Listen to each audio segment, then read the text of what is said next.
السلام عليكم. استثارتني تغريدة لأحد المشهورين الفنانين الممثلين اليمنيين يقول فيها: سيخرج لنا بعض الحمير الذين يقولون انتصرنا.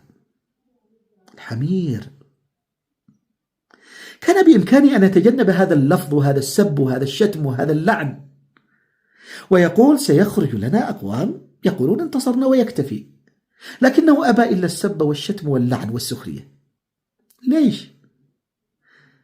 ليش تقصي آراء الآخرين وأنت كنت تصيح وما زلت تصيح بأن الناس يقصون آراءك ويحاربون آراءك، وأنت الآن تسخر وتستهزئ من رأي من يخالفك؟ هل انتصر إخواننا في غزة؟ أيوة انتصروا. إيش استفادوا.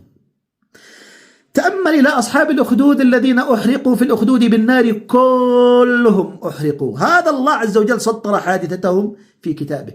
لا جيت تقول لي مش موجودة. سماه الله ذلك الفوز الكبير. إيش استفادوا؟ هل انتصروا؟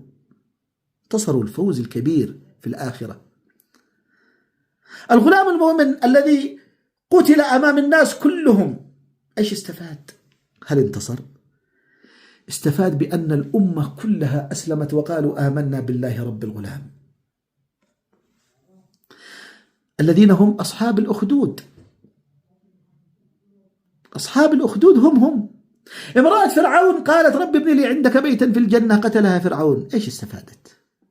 هل انتصرت؟ نعم انتصرت واستفادت بيتا في الجنة. وجاء رجل من أقصى المدينة يسعى قال يا قوم اتبعوا المرسلين، قتلوه. إيش استفاد؟ هل انتصر؟ نعم. تعرفون يا أحباب أيش النقطة التي يلتقي عليها كل هؤلاء؟